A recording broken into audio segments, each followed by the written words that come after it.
Hello again and welcome to the program. I am Suren.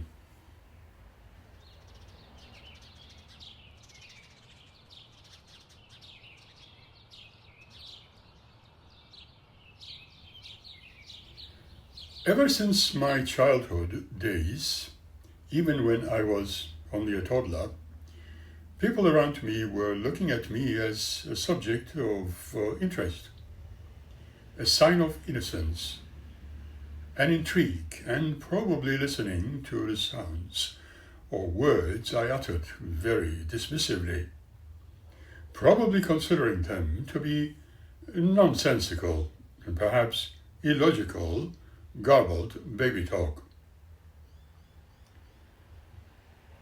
I cannot tell you why I was thinking this way.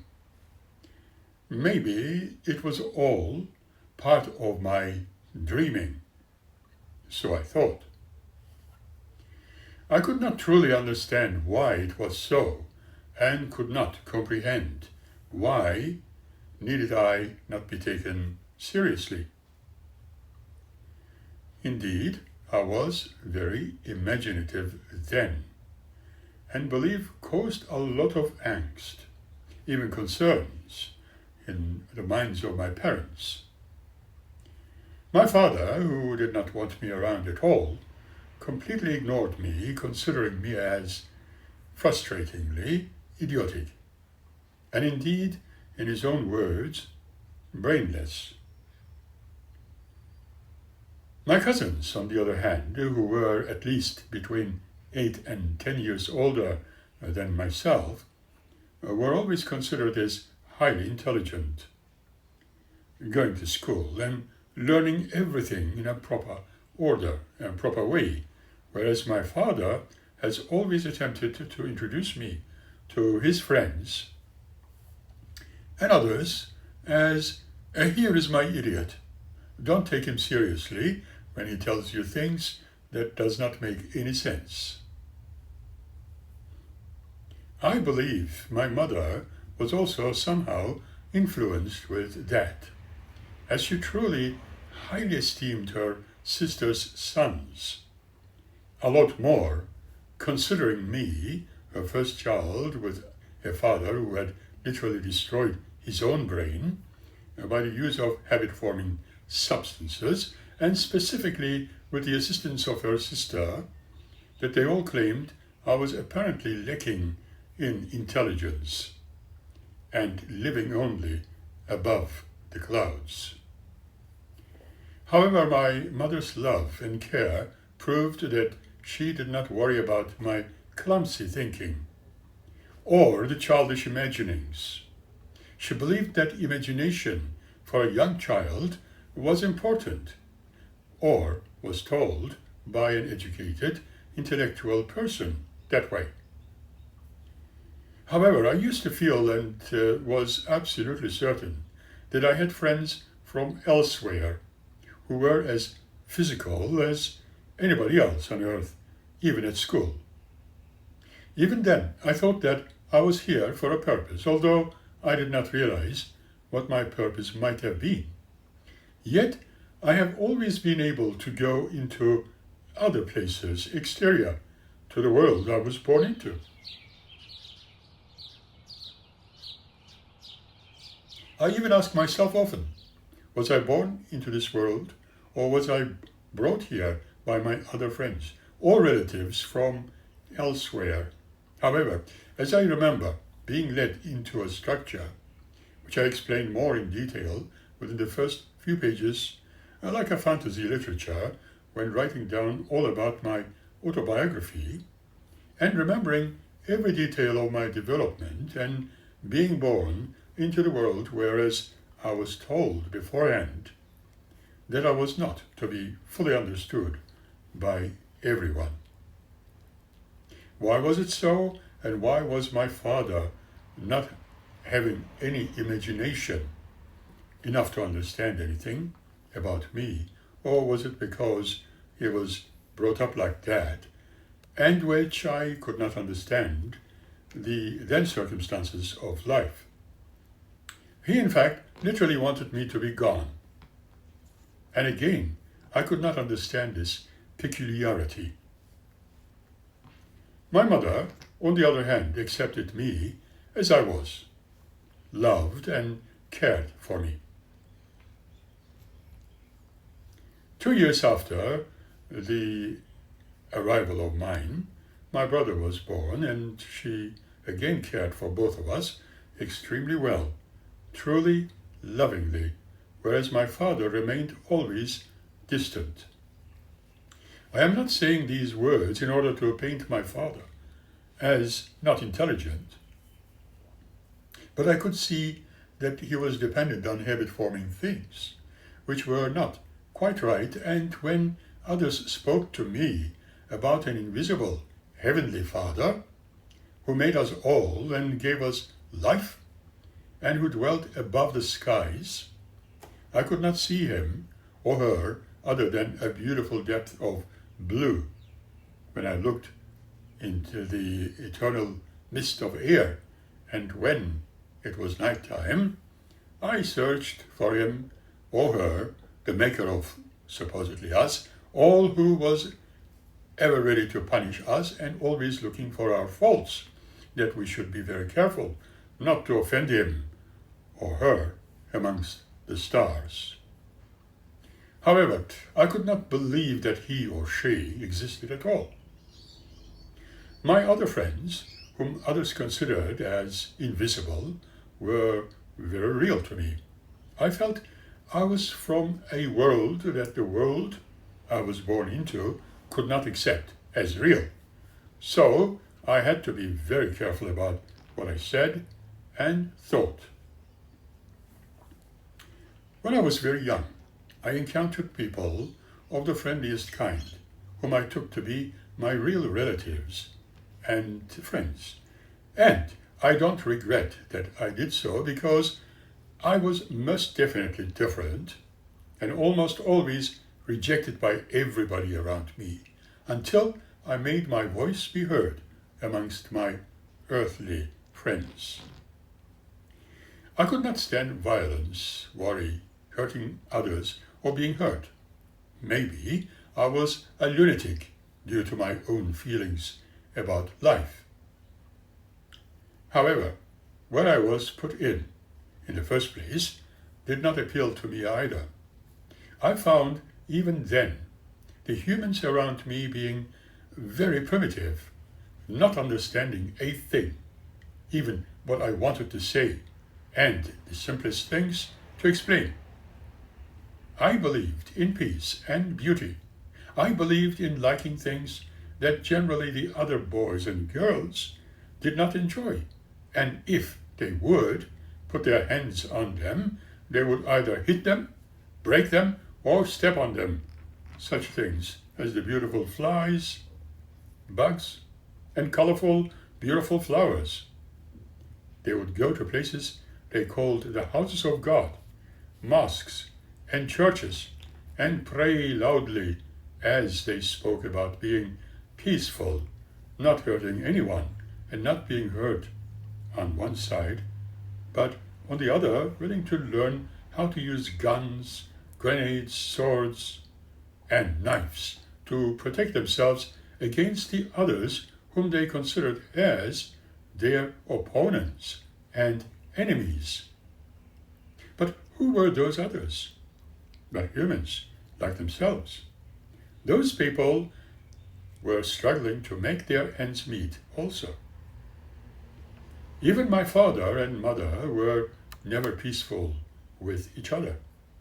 Always fighting, always arguing about things I could not understand. But only thing that I knew and understood was that I was not wanted, whereas my mother wanted me around and loved me so dearly. And later, when my brother was born, she showed great love and care to him also.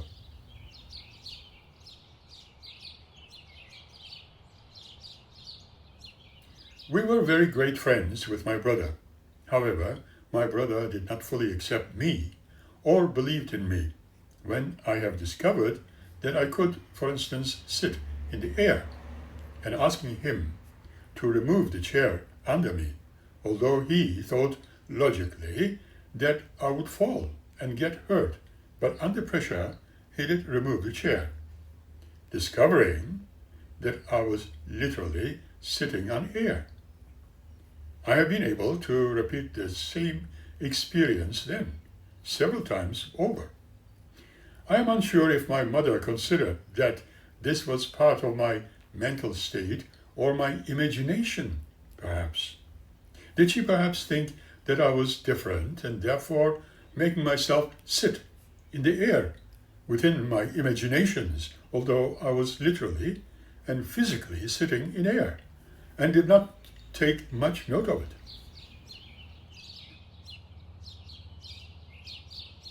I was very sensitive, but all of my movements as a child have been interpreted as if I was an adult and that I should know everything better without any proper education. It was the early years of my primary school days, would you believe? My parents relied on schooling systems then, and my mother was very keen about educating me and my brother about the realism and existence of life, about how we boys should react to circumstances and have good morals, which did not include hurting others. But my father didn't care. As I said before, I was discovering a world of a different kind as I grew older, and found that I had a great mind which was able to imagine, although I could not convince anyone, neither did I, and would never try to make them believe in anything I discovered, and one of them happened to be that the world we were living in was not everything. This led me to be madly interested in science, logic, mathematics, physics, geography, history, as well as languages. I was indeed learning languages. And English, which was an international one, apart from the languages I was familiar with. I even wanted to speak the language of animals, like cats and dogs, and the birds, but discovered that it was possibly considered as very immature and very childish. When I was younger, I used to think childish things I was imagining, and they were probably very naive. But as I grew older, I discovered, while still in my youth, that I was different, growing up in a world where I was forced to stay with my parents, where I was not really accepted and called by abusive words, until still, in my youth, completed my education. Still wanting to venture out into different parts of the world, learn languages, and discover a little bit more about my imagining mind and the world I was in. Why was I not taken seriously? I was introduced or forced into other people trying to lure me into their midst to teach me what they considered as the truth. Thanks to my cousins who introduced me to Jehovah's Witnesses, who were literally very friendly, accepting me as they appeared, as I was, but again, although different, their teachings were very biased. Again, I was told by those others whom they considered as devils or similar, and who did not want me to learn the real truth. Were they teaching the truth only? When I went to study elsewhere in Europe, it was hard for me to leave my mother behind. That's a fact. That was very difficult to accept. That is where I have been introduced to my then girlfriend, who became my wife, who traveled with me all the way to Australia, but did not accept what I knew. Indeed, I have met therein people even more unusual than what I have encountered back home, if there was one. One other problem I had to put up with was where I have been to, I was forever a foreigner. My looks, my language, my speech patterns, my level of intelligence, my everything I studied and worked by myself, paid for my whole educational expenses through my own work, looking after my family and my everything, yet I was never appreciated. Having no other choice then, I accepted it and lived like that within my own little imaginations still. I was surrounded by many people who have rejected my imaginings, did not realize how creative those imaginations were. I was a poet and an artist. I practiced the results of my education, sometimes in a very restricted way because I was very imaginative. I've seen things that have been proven to me as being true, but I had to deny everything to be accepted by everybody around me. All my friends, including my wife, even my children, everyone rejected what and who I was. But as I knew, no one wanted to consider me as important. Experiencing life, experiencing people's problems, I discovered many things in life, but all my discoveries have been denied by those so-called friends. I discovered religion. I discovered science. And most importantly even, the science could not prove me correct in some areas. I accepted that and chose to close my mouth, not to say a word, but what I know has become what I knew when I discovered that life on earth was not the only one. We were much more than that, and we did not live to die, wherein everything was gone into the oblivion. My mind could not accept oblivion and nothingness, so I continued with my research. What's all this consciousness for on the temporary world as long as I was alive? Was it the same for everybody else? Why do we need to believe in systems and religions which have taught us about an afterlife? Was it all just someone else's imagination, perhaps? How can imagination happen when there is no actuality that they could rely on or even to consider in the first place? Indeed, people could think that thoughts were energy fields and could be influenced by other energy fields. But the equipment, the tool, the organ needed to be there to detect it. So our senses like hearing, seeing, touch. We also feel emotions, happiness, and misery. I have been able to influence material things using my own thoughts, pointing my thoughts at and establishing results, but only imagining that religions of the world have become very stern, very rigid, and very definite in their understanding, and probably proving something. But the science on the other hand, became exactly the same, again proving something which sounded good. They could test and talk about the results which became available, but seeing just black and white and nothing in between that was not the right thing. Even though there are people who would hear me say these things, as a psychiatrist, as a doctor, as a psychologist, and consider that I am either imagining big or advising me about things or considering me telling them lies.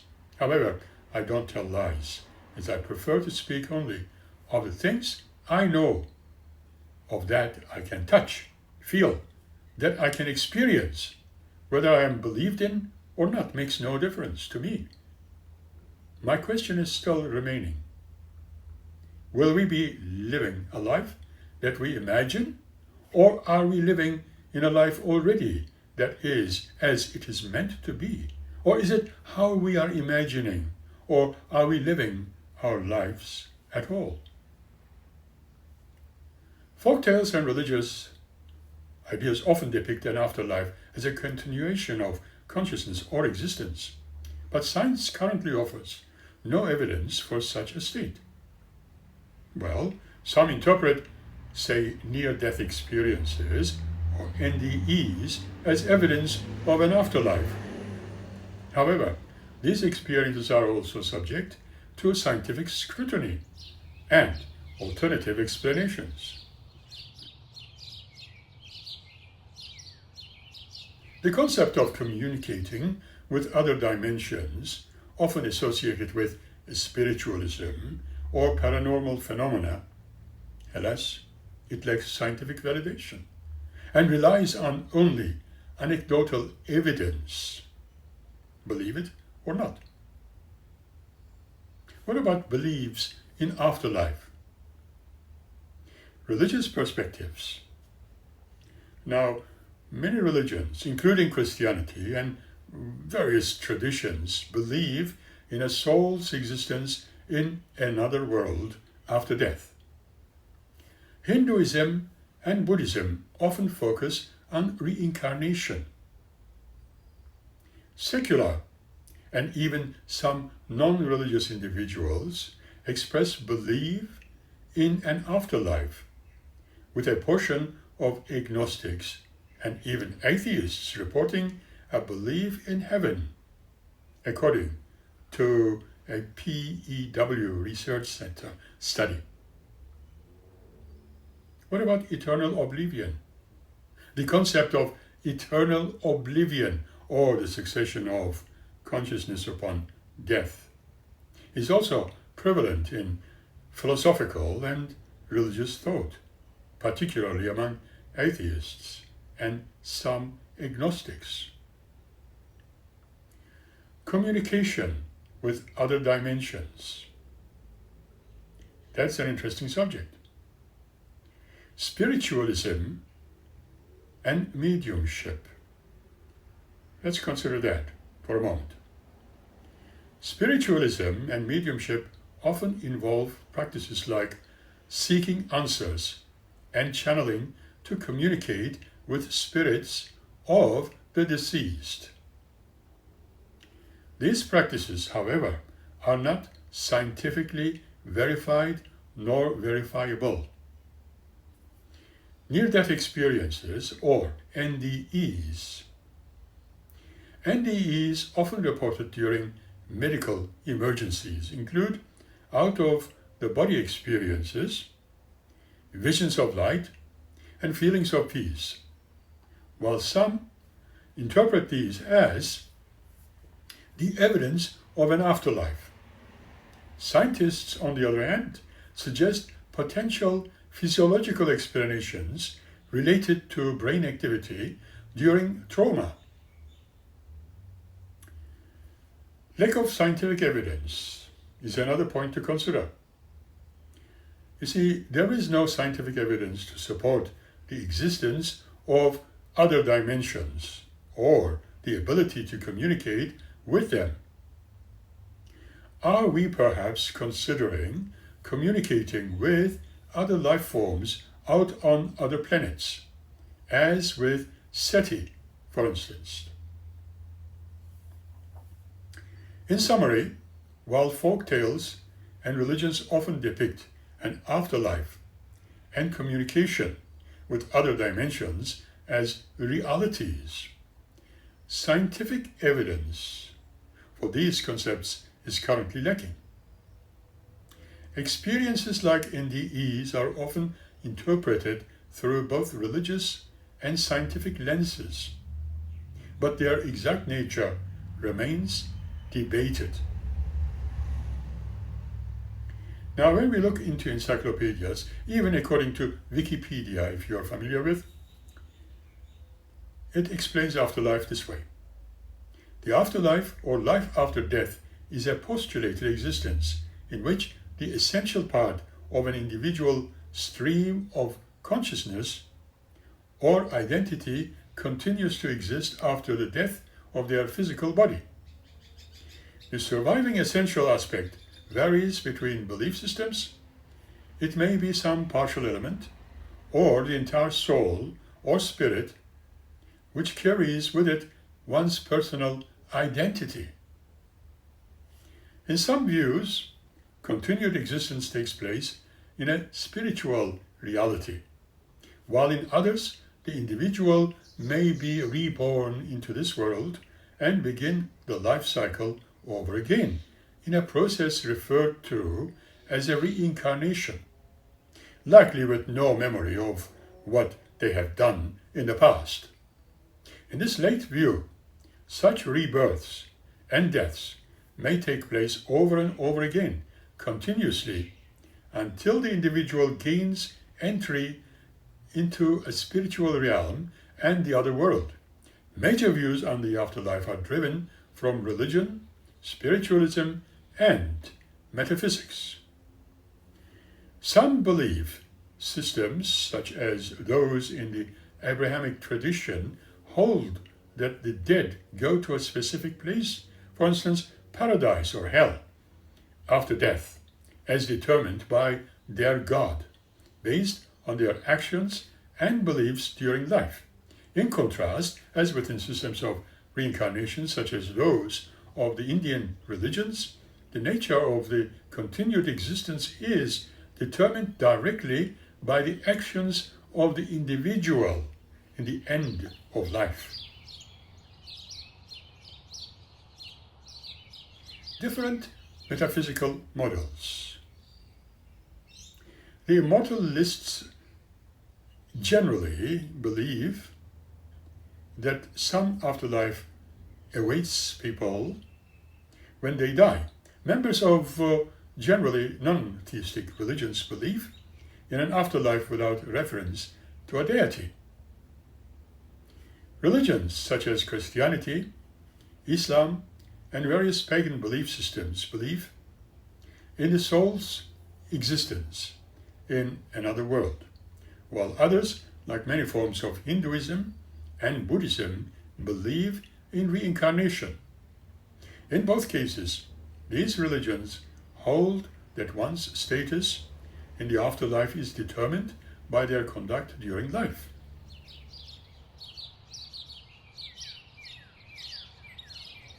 Let's talk about reincarnation. Reincarnation is the philosophical or religious concept that an aspect of a living being starts a new life in a different physical body or form after each death. This concept is also known as rebirth or transmigration and is part of the samsara karma doctrine of cyclic existence. Some refer to the process in which souls go through a sequence of human and animal forms.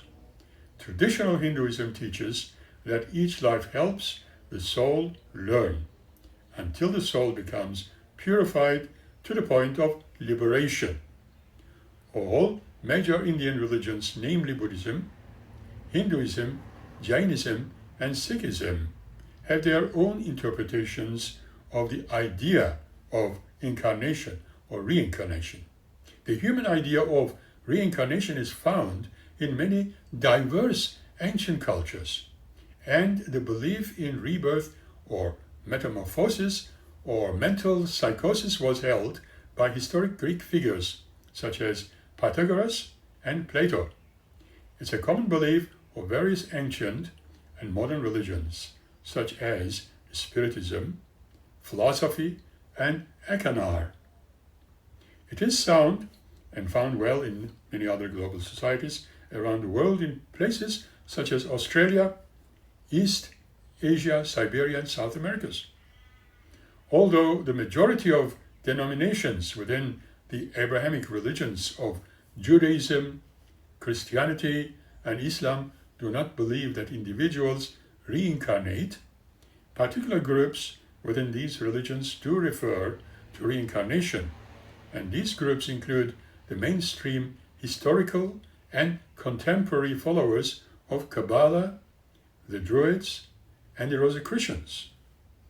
The historical relations between these sects and their beliefs about reincarnation that were characteristic of Neoplatonism, Hermetism, Catholicism of the Roman era, as well as the Indian religions, have been the subject of the scholarly research. Like, for example, Unity Church and its founder Charles Fillmore's teachings of reincarnation. Christians speak of a life review occurring immediately after death and before entering the afterlife planes of existence, before the silver cord is broken, followed by a judgment more akin to a final review of end report over one's life. Heaven and hell. Heaven, the heavens, seven heavens, pure lands, Tian, Jannah, Valhalla, or the summer land, is a common religious, cosmological, or transcendent place where beings such as gods, angels, jinns, saints, or venerated ancestors are said to originate from, or be enthroned, or live. According to the beliefs of some religions, heavenly beings can descend to earth or incarnate, and earthly beings can ascend to heaven in the afterlife, or in exceptional cases, enter heaven alive. Heaven is often described as a higher place, the holiest place, a paradise, in contrast to hell, or Jahannam, or the underworld, or the low places, and universally or conditionally accessible by earthly beings according to various standards of divinity, goodness, piety, faith, or other virtues, or right beliefs, or the world of God. Some believe in the possibility of a heaven on earth in a world to come. In Hinduism, heaven is termed Svargaloka. There are 7 positive regions and 7 negative regions to which the soul can go after death. After completing its stay in the respective region, the soul is subjected to rebirth in different living forms according to its karma. This cycle can be broken after a soul achieves moksha or nirvana, any place of existence, either of humans, souls, or deities outside the tangible world, or heaven, hell, or other, is referred to as other world. Hell, in many religious and folkloric traditions, is a place of torment and punishment in the afterlife. Religions with a linear divine history often depict hell as an eternal destination, while religions with a cyclic history often depict a hell as an intermediary period between incarnations. Typically, these traditions locate hell in another dimension or under the earth's surface, and often include entrances to hell from the land of the living. Other afterlife destinations include purgatory and limbo.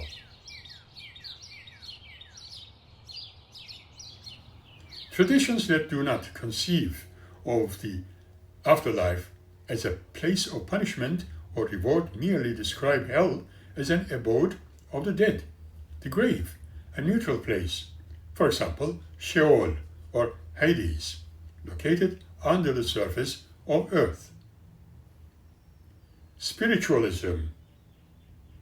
The spirit world, according to spiritualism, is the world or realm which is inhabited by spirits, both good or evil, of various spiritual manifestations.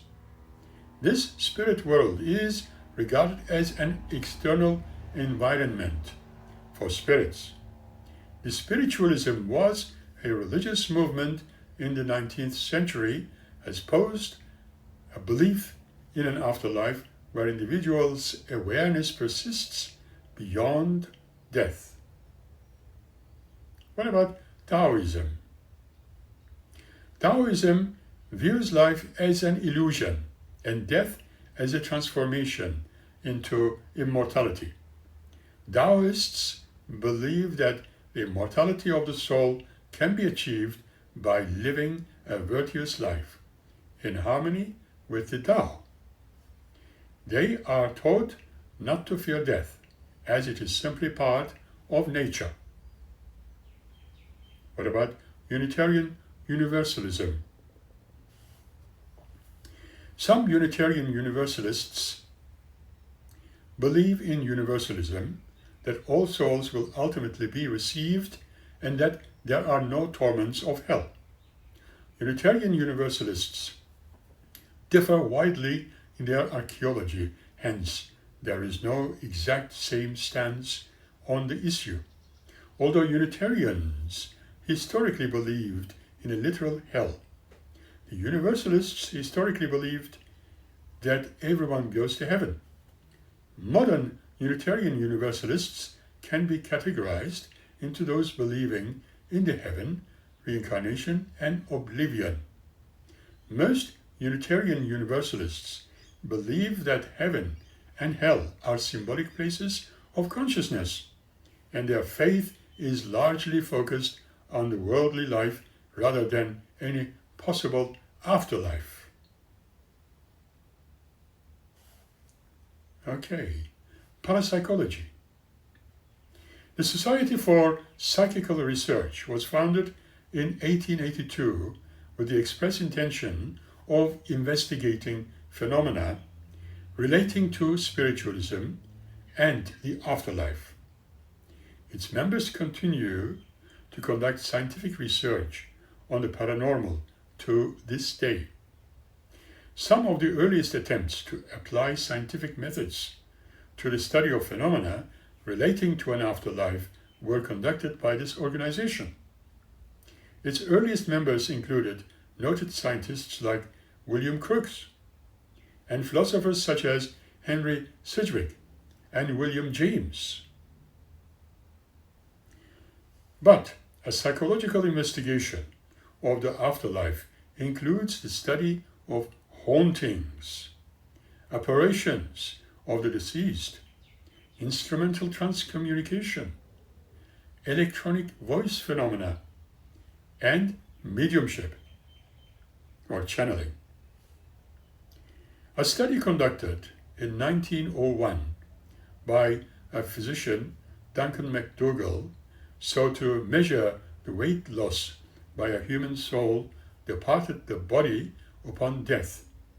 McDougall weighed dying patients in an attempt to prove that the soul was material, tangible, and thus measurable.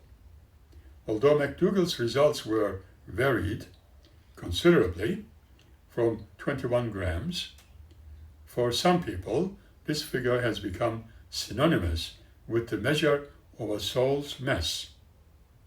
The title of the 2003 movie, 21 Grams, is a reference to McDougall's findings. His results have never been reproduced and are generally regarded either as meaningless today or considered to have had little, if any, scientific merit. Frank Tyler has argued that physics can explain immortality, although such arguments are not falsifiable, and in Karl Popper's views, they do not qualify as science. After 25 years of parapsychological research, Susan Blackmore came to the conclusion that according to her experiences, there is not enough empirical evidence for many of these cases. What about channeling or mediumship? Mediums purportedly act as a vessel for communications from spirits in other realms. Mediumship is not specific to one culture or a religion. It can be identified in several belief systems. Most notably, of course, spiritualism. While the practice gained popularity in Europe and North America in the 19th century, evidence of mediumship dates back to thousands of years in Asia. Mediums claim to have contact with deceased people include Tyler Henry and Pascal Vogelhuber. Near-death research. Research also includes the study of the near-death experience.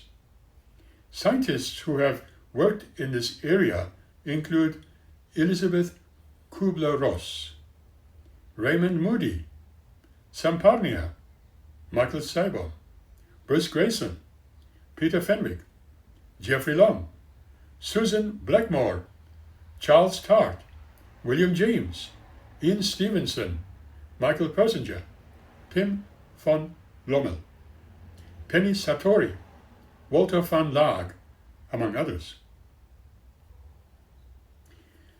Past life regression is a method that used hypnosis to recover what practitioners believe in the memories of past lives or incarnations.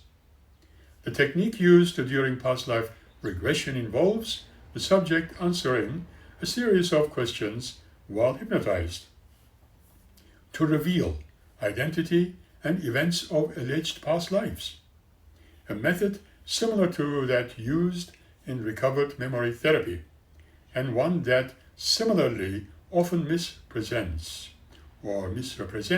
memory as a faithful recording or previous events rather than a constructed set of recollections.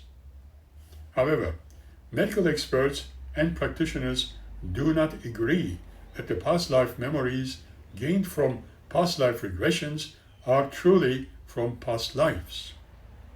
Experts generally regard claims of recovered memories of past lives as fantasies or delusions or a type of confabulation, because the use of hypnosis and suggestive questions can tend to leave the subject particularly likely to hold distorted or false memories.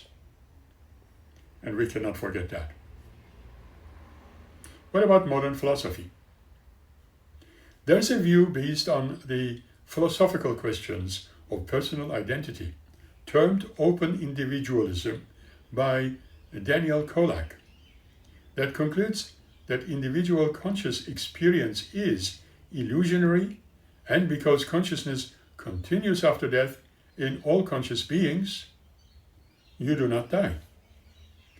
This position has allegedly been supported by physicists such as Erwin Schrödinger and Freeman Dyson. Certain problems arise with the idea of a particular person continuing after death. Peter van Inwagen, in his argument regarding resurrection, notes that the materialist must have some sort of physical continuity. John Hick also raises the questions regarding personal identity in his book Death and Eternal Life. Using an example of a person ceasing to exist in one place and an exact replica appears in another. If the replica has all the same experiences, traits, and physical appearances of the first person, we will all attribute to the same identity to the second, according to Hick. Some philosophers have used Occam's razor to argue against the existence of an afterlife. Process philosophy is another subject to consider.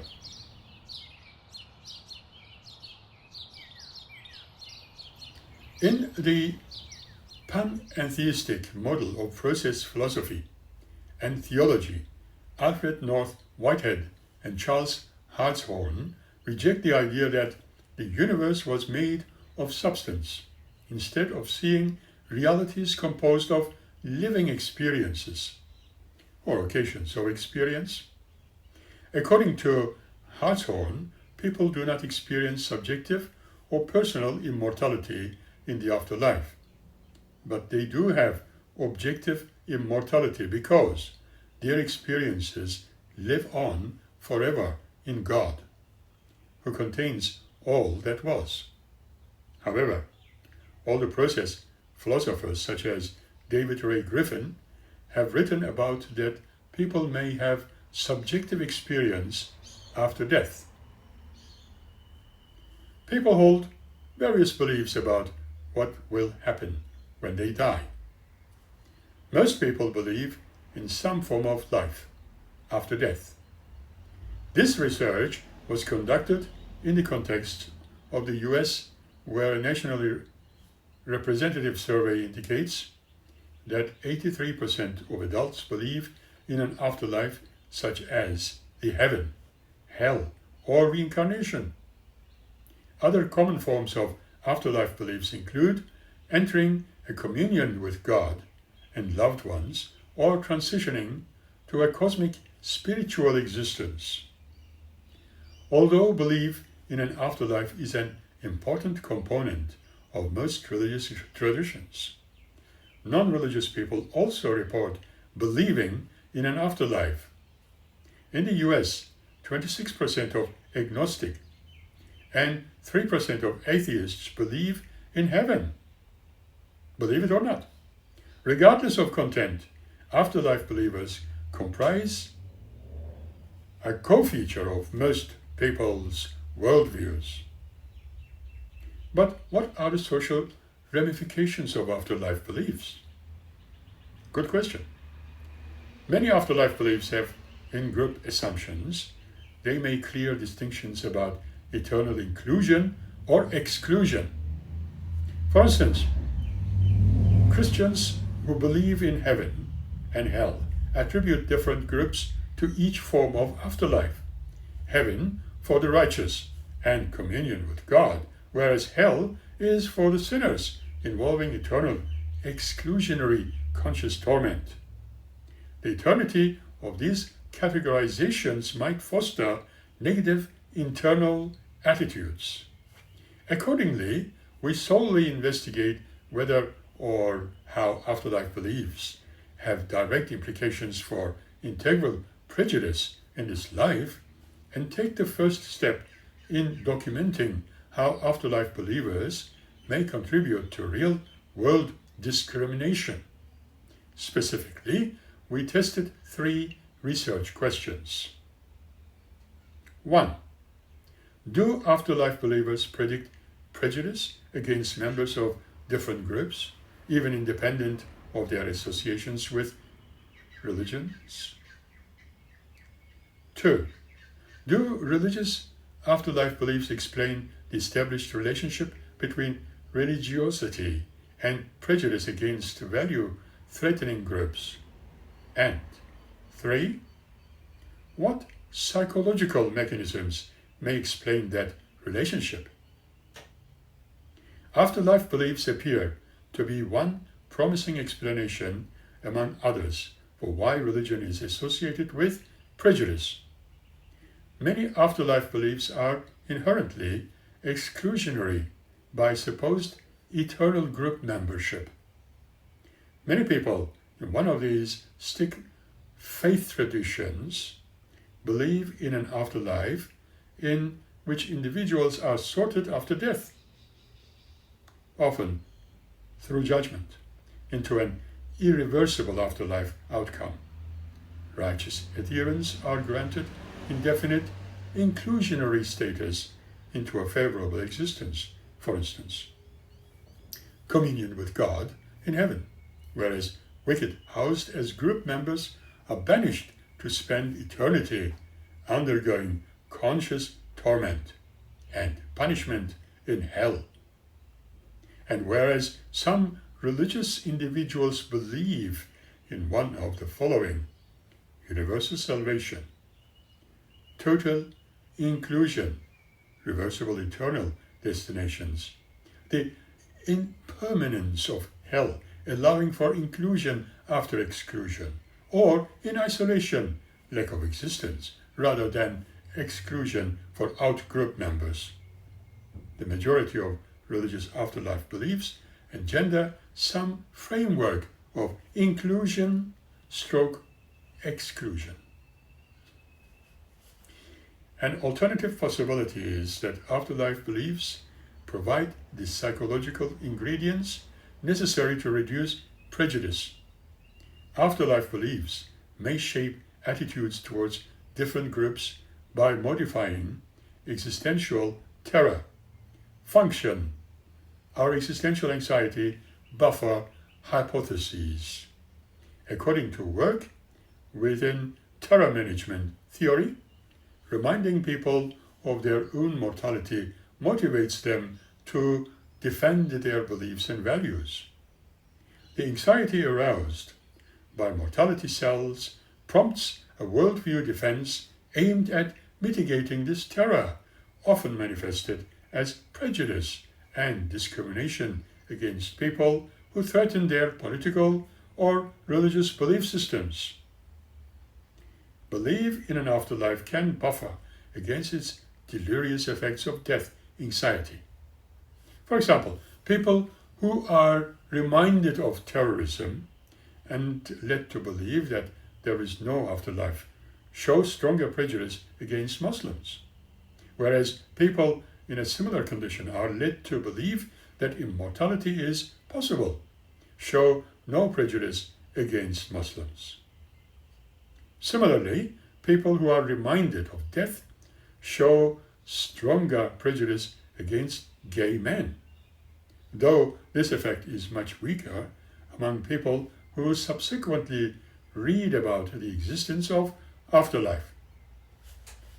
In summary, all afterlife believers may be associated with reduced prejudice because they take the sting out of death and reduce the need to rely on world defense mechanisms to restore psychological equality in the face of existential threats. In philosophy, in the Apology of Socrates, written by Plato, after Socrates is sentenced to death, he addressed the court. He ponders the nature of death and summarizes that there are two major schools of thought only. In the afterlife, the first is that it is a migration of the soul or consciousness from this existence into another, and that the souls of all previously deceased people will also be there. This excites Socrates, because he will be able to conduct his dialectic inquiries with all the great Greek heroes and thinkers of the past. The other opinion about death is that it is oblivion, the complete cessation of consciousness, not only being unable to feel anything, but a complete lack of awareness, like a person in a deep, dreamless sleep. Socrates says that even this oblivion does not frighten him very much. because while he would be unaware, he would correspondingly be free from any pain or suffering. Socrates stated that not even the great king of Persia could say that he ever rested so soundly and peacefully as he did in a dreamless sleep. Cicero, writing 3 centuries later in his treatise on old age, in the voice of Cato the Elder, similarly discussed the prospect of death, frequently referring to the works of earlier Greek writers. Cicero also concluded that death was either a continuation of consciousness or succession of it, and that if consciousness continues in some form, there is no reason to fear death. Well, if it is in fact eternal oblivion, he will be free of all misery, in which case he should also not be deeply troubled by death. Similar thoughts about death were expressed by the Roman poet and philosopher Lucretius in his 1st century BC didactic poem, De Rerum Natura, and by the ancient Greek philosopher Epicurus in his letter to Menusius, in which he writes, "Accustom yourself to believing that death is nothing to us, for good and evil imply the capacity of sensation, and death is the privation of all sentences. Therefore, a correct understanding that death is nothing to us makes the mortality of life enjoyable, not by adding to life a limitless time, but by taking away the yearning after immortality. For life is no terror for him who has thoroughly understood that there are no terror for him in ceasing to live. Foolish, therefore, is the man who says that he feels stuff, not because it will pain when it comes, but because it pains in the prospect. Whatever causes no annoyance when it is present causes only a groundless pain in the expectation. Death, therefore, the most awful of evils, is nothing to us, seeing that when we are, that is not come, and when death is come, we are not. It is nothing, then, either to the living or to the dead. With the living it is not, and the dead exist no longer."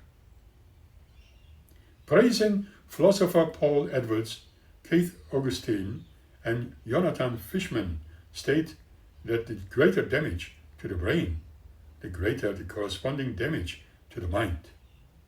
The natural extrapolation from this pattern is all too clear. Obliterated brain functioning together, the mental functioning too will cease.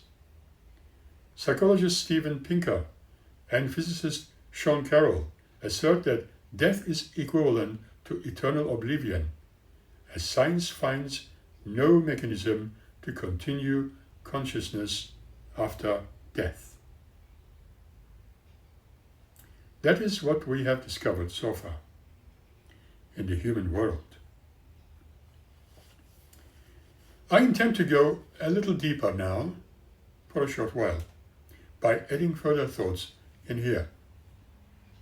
Any normal human being, after discovering what human beingness could be, and only unable to accept all aspects of being human simply for nothing, so that the beliefs in survival of the human soul, which has become a cornerstone of their philosophical teachings and religions, convincing the inquirers into believing in an afterlife, creating the yearning to know what indeed awaits them after their demise, no matter what they were trying to achieve within the new recruits.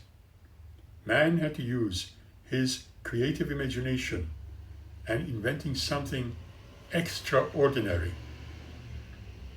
Obviously, events that happened before and long, arduous study of conditions forced them to discover, say, the Ouija boards as communication devices with the unexpected results, although some had been misusing them, and some, like everything else, utilizing them for their own ends.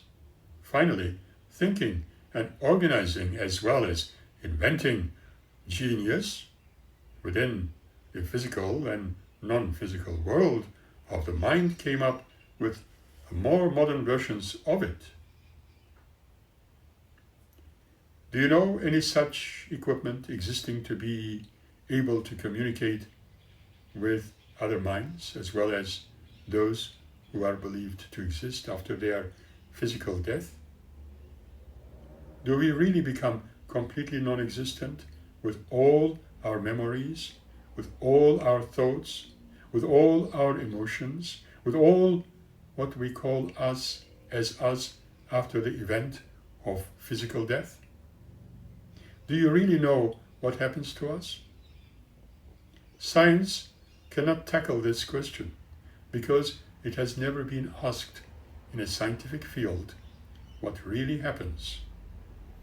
There are those who were intrigued with the subject matter and are questioning whether the mind can be existing outside the known physical realm of the brain. Why is it then we are able to utilize the words or alphabet on an Ouija board? Question mark. Is it all dependent on our own minds, our thoughts, and telepathic prowess? Is it any different if we have a device which hasn't got any words, sound banks, other than just letters, as with the Ouija boards, and that they, whoever they may be, can form words to communicate with us, which also can be utilized by those from different worlds in the physical or non-physical universe? Have you ever thought about that? What is the human life if he had no thought existing, no inventive spirit, and no imagination? Would the human civilization develop to where it is now?